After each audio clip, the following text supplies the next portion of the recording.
പൗലോസ്ലീഹ എഫെസോസ്കാർക്ക് എഴുതിയ ലേഖനം 2-ാം അധ്യായം 1 മുതൽ 22 വരെയുള്ള വാക്യങ്ങൾ. രക്ഷാ ദൈവികദാനം. അപരാധങ്ങളും പാപങ്ങളും മൂലം നിങ്ങൾ മൃതരായിരുന്നു.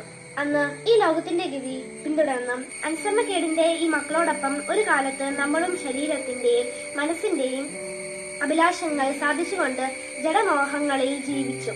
നമ്മളും മറ്റുള്ളവരെ പോലെ സ്വഭാവേന ക്രോധത്തിന്റെ മക്കളായിരുന്നു. എന്നാൽ നമ്മൾ പാപം വഴി മരിച്ചവരായിരുന്നിട്ടും കരുണാസമ്പന്നമായ ദൈവം നമ്മോട് കാണിച്ച മഹത്തായ സ്നേഹത്താൽ ക്രിസ്തുവിനോടുകൂടെ നമ്മൾ ജീവിച്ചു. കൃപയാൽ നിങ്ങൾ രക്ഷിക്കപ്പെട്ടു. യേശു ക്രിസ്തുവിനോടുകൂടെ അവിടുന്ന് നമ്മെ ഉയർപ്പിച്ച് സ്വർഗത്തിൽ അവനോടുകൂടെ ഇരുത്തുകയും ചെയ്തു. അവിടുന്ന് യേശു ക്രിസ്തുവിൽ നമ്മോട് കാണിച്ച കാരുണ്യത്താൽ വരാനിരിക്കുന്ന കാലങ്ങളിൽ തന്റെ അപരിമേയായ കൃപാസമൃദ്ധിയെ വ്യക്തമാക്കാനാണ് ഇപ്രകാരം ചെയ്തത്. വിശ്വാസം വഴി കൃപയാലാണ് നിങ്ങൾ രക്ഷിക്കപ്പെട്ടത്. അത് നിങ്ങൾ നേടിയെടുത്തതല്ല, ദൈവത്തിന്റെ ദാനമാണ്. അത് പ്രവൃത്തികളുടെ ഫലമല്ല. തന്മൂലം ആരും അതിൽ അഹങ്കരിക്കേണ്ടതില്ല. നാം ദൈവത്തിന്റെ കരവേലയാണ്. നാം ചെയ്യാൻ വേണ്ടി ദൈവം മുൻകൂട്ടി ഒരുക്കിയ സൽപ്രവർത്തികൾക്കായി യേശു ക്രിസ്തുവിൽ സൃഷ്ടിക്കപ്പെട്ടവരാണ്. എല്ലാവരും ക്രിസ്തുവിൽ ഒന്ന്. നിങ്ങൾ ശരീരം കൊണ്ട് വിജാതീയരായിരുന്നപ്പോൾ ശരീരത്തിൽ കൈകൊണ്ട് പരിച്ഛേദനം ചെയ്യപ്പെട്ടവർ നിങ്ങൾ അപരിച്ഛേദിതർ എന്ന് വിളിച്ചിരുന്നത് ഓർക്കുക.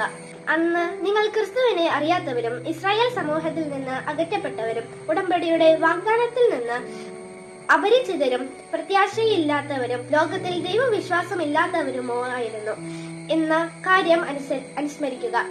എന്നാൽ ഒരിക്കൽ വിദൂരസ്ഥരായിരുന്ന നിങ്ങൾ ഇപ്പോൾ യേശു ക്രിസ്തുവിൽ അവന്റെ രക്തം വഴി സമീപസ്ഥരായിരിക്കുന്നു. കാരണം അവൻ നമ്മുടെ സമാധാനമാണ്. ഇരു കൂട്ടരെയും അവൻ ഒന്നിപ്പിക്കുകയും ശത്രുതയുടെ മതിലുകൾ തകർക്കുകയും ചെയ്തു. കൽപ്പനകളുടെയും ചട്ടങ്ങളുടെയും ആധിപത്യം അവൻ തന്റെ ശരീരത്തിലൂടെ ഇല്ലാതാക്കി. ഇരു കൂട്ടരുടെയും സ്ഥാനത്ത് ഒരു പുതിയ മനുഷ്യനെ സൃഷ്ടിച്ചുകൊണ്ട് സമാധാനം സംസ്ഥാപിക്കാനും കുരിശുവഴി ഒരേ ശരീരത്തിൽ ഇരു കൂട്ടരുടെയും ദൈവത്തോട് അനുരഞ്ജിപ്പിക്കാനും അങ്ങനെ തന്നിലൂടെ ശത്രുത അവസാനിപ്പിക്കാനുമാണ് അവൻ ഇങ്ങനെ ചെയ്തത്. വിദൂരസ്ഥരായിരുന്ന നിങ്ങളോടും സമീപസ്ഥരായിരുന്ന ഞങ്ങളോടും അവൻ സമാധാനം പ്രസംഗിച്ചു.